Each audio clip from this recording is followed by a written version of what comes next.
Nadie puede venir a mí si el Padre que me envió no lo atrae, y yo lo resucitaré en el día final. Aunque este es un versículo de menor importancia en la doctrina de la predestinación, sin embargo, por lo mucho que los predicadores calvinistas recurren a él, lo vamos a analizar y así comprobar que este texto no dice nada absolutamente, y ni siquiera se puede inferir de él la doctrina calvinista de la elección incondicional, a no ser que alguien lo quiera usar para el agua de su cántaro. Otra vez nos serviremos del interlineal griego-español con el fin de buscar el significado de las palabras clave y así obtener el conjunto de la idea que aporta el texto. Ninguno puede o está siendo capaz. Este es un verbo dunatai que está en tiempo presente. La traducción es, ya vimos, está siendo capaz. ¿Por qué esta traducción? Bueno, porque con el tiempo presente en griego pasa lo mismo que con el imperfecto en pasado, que ya vimos antes. El presente es una acción continua, progresiva, no puntual. Por ejemplo, en español en presente diríamos yo trabajo de una manera puntual, un evento fijo, como si fuera una fotografía. En griego no.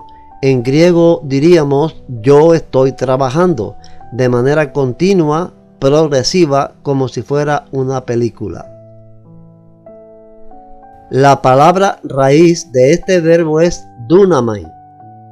Veamos qué nos dice el diccionario expositivo Vine sobre su significado. Ser capaz, tener poder, sea en virtud de la capacidad y recursos propios, o gracias a un estado de la mente, o debido a circunstancias favorables, o porque esté permitido por las leyes o costumbres, o simplemente ser capaz, poderoso. Entonces, el sentido que tiene este verbo en el contexto que estamos analizando es que en ese presente, el de Cristo cuando habló, en ese momento nadie tenía el poder por sí mismo, nadie estaba en la propia capacidad. ¿De qué? Veamos la segunda palabra clave. Venir. Es el verbo elthein, está en segundo aoristo del tiempo y la traducción es venir. Ya vimos anteriormente que el aoristo es un tiempo verbal puntual sin continuidad o progresión. Este es el tiempo que encontramos aquí del verbo elthein, traducido como venir. Dice la traducción, nadie está siendo capaz, en presente, venir en aoristo, de manera puntual, instantánea. Volvamos al diccionario expositivo Vine para ver el significado de este verbo, cuya raíz es erhomai. El verbo más frecuente que denota tanto ir como venir significa el acto mismo en contraste con heko, que destaca la llegada misma. Veamos las dos palabras que siguen a este verbo, las cuales son muy importantes para comprender plenamente el significado del mismo. A mí o hacia a mí. La preposición pros, pronombre personal posesivo me. La combinación de esta preposición seguida del pronombre personal posesivo mi es muy de tener en cuenta porque el pronombre está en caso acusativo. Y cuando esta preposición se usa para un sustantivo o un pronombre, en ese caso, adquiere un significado específico que nos interesa. Veamos qué nos dice la concordancia Strong sobre esta preposición. Pros, preposición de dirección, hacia. Por lo general, con el acusativo, hacia el lugar, hacia el tiempo o hacia la ocasión. En composición denota esencialmente las mismas aplicaciones, es decir, movimiento hacia, acceso a o cercanía a. Al tener en cuenta que el verbo ergomai, venir, precede a la preposición pros, con el significado que vimos, movimiento hacia, acceso a o cercanía a, se entiende entonces que este verbo está condicionado al tiempo y al espacio literalmente. Venir a Jesús no significó en ese momento aceptar su persona o su doctrina. Venir o ir a Jesús en este contexto significa acercarse a Él literalmente en el espacio y en el tiempo de manera puntual. En nuestra contingencia atemporal, nosotros hemos adaptado la idea de que ir a Jesús significa aceptar su persona y su mensaje. Pero en este contexto, en el cual el verbo está en el tiempo real, no es atemporal, significó acercarse a Él físicamente, literalmente seguirle como discípulo. Como que este verbo, venir, está en aoristo, pasado, y el anterior, ser capaz, está en presente, nos parece que la frase quiere decir esto: de cuantos han venido a Jesús para seguirle como discípulos en un momento puntual y específico en el pasado, nadie está siendo capaz de hacerlo ahora, en este momento presente, por sí mismo. ¿Cómo lo han hecho? Veamos otras palabras clave. Si él no. Si alguna vez no, dice el interlineal. Partícula condicional ean y una partícula negativa me. Ean, conjunción condicional, se utiliza de eventualidades sometidas a contingencias, y me, partícula negativa, frecuentemente utilizada como conjunción, se traduce como no. Con esta partícula se niegan hechos hipotéticos, supuestos. La conjunción en gramática es una palabra o grupo de palabras que unen a otras palabras o proposiciones, oraciones simples, haciendo que toda la oración adquiera un sentido completo. Estas dos palabras son conjunciones que unen estas dos ideas: venir a Jesús y lo que hace el Padre. Como que estas conjunciones se usan para eventualidades sometidas a contingencias, ean, y para hechos hipotéticos y supuestos, me, entonces quiere decir que el venir a Jesús en aquel momento por parte de cualquiera estaba sujeto a una contingencia, o sea, a algo que se podía dar o no dar. ¿Qué es eso que se podía dar o no dar? Lo que hace el Padre. Por eso la traducción que hace el interlineal griego-español de Francisco Lacueva de estas dos palabras es a no ser que.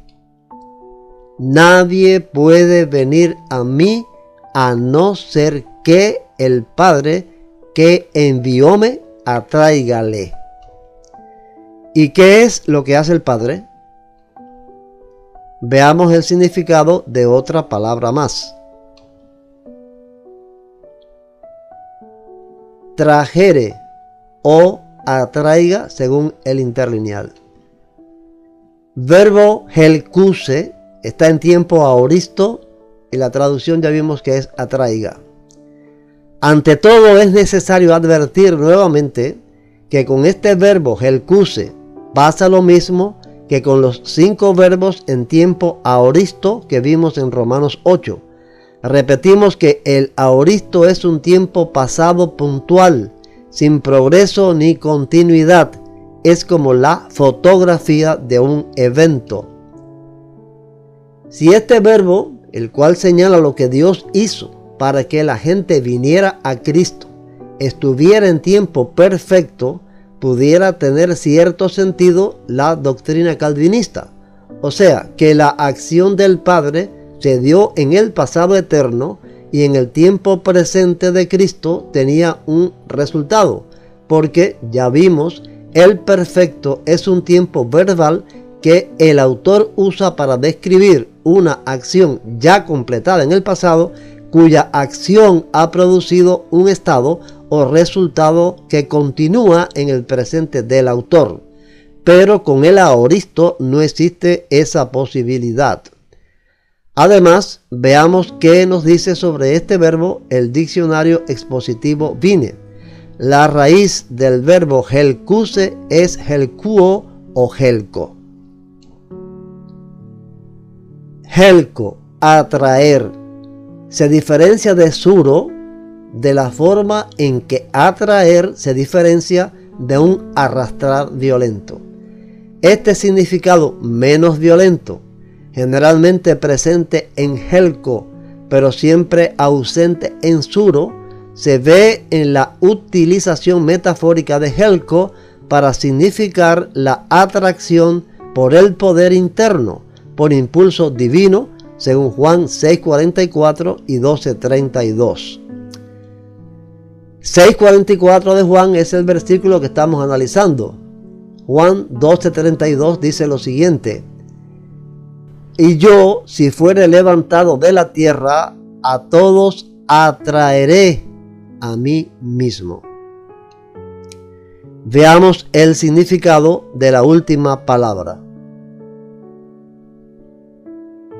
Le o a él.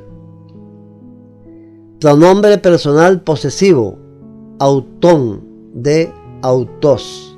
Género masculino, número singular de traducción a él. Autos, el mismo y no otro. Enfático, donde en las versiones castellanas no se da el énfasis apropiado del original. La versión revisada inglesa da el sentido enfático traduciendo él es. En muchos casos, el énfasis del original solo podría expresarse por una circunlocución, manera de decir indirectamente las cosas, que no constituiría una traducción. Entonces, la acción puntual del Padre, sin progresión ni continuidad, fue atraer hacia sí mismo a las personas. Y esta acción la lleva a cabo, aoristo, en el momento histórico en que Jesús está en el mundo cumpliendo su ministerio, no antes de la fundación del mundo. La persona viene a escuchar a Jesús. Le interesa saber quién es Él y lo que predica. Este venir es literal, físico y de manera puntual, en un momento específico de su vida, porque el Padre, mediante una influencia espiritual de atracción previa, lo cautiva, lo atrae hacia sí mismo y lo lleva a donde está Jesús. ¿Cómo ocurre eso?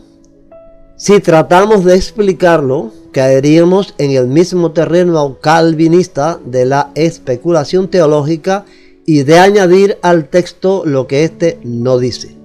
Nos limitamos exclusivamente a lo que el texto afirma sin añadir o quitar. Por esta razón encontramos inconsistente lo que declara el sínodo de Dort en el artículo 7. Dice así: de modo que Dios decretó entregarle a Cristo los elegidos para salvación, y llamarlos, y atraerlos eficazmente a la comunión de Cristo, a través de la palabra y del Espíritu. En otras palabras, Dios decretó concederles verdadera fe en Cristo, justificarlos, santificarlos y, finalmente, glorificarlos, después de preservarlos poderosamente en la comunión del Hijo. De este versículo es imposible conjeturar o concluir tal cosa como un decreto eterno desde antes de la fundación del mundo, con el cual el Padre predestinó para salvación a un grupo específico de seres humanos y después, en el tiempo real del ministerio del Señor en este mundo, los llamó y los atrajo eficazmente a la comunión de Cristo mediante ese decreto. Esa es el agua de un cántaro, la doctrina calvinista que infundadamente usa este versículo porque la fuente aquí no dice nada sobre eso. La atracción espiritual que ejerce el Padre hacia sí mismo, cualquiera que sea la forma en que lo haga, lo hace de manera puntual en el tiempo y en la vida terrenal de la persona a la cual atrae. No viene como una progresión o continuidad de algo que había decretado Dios en el pasado eterno.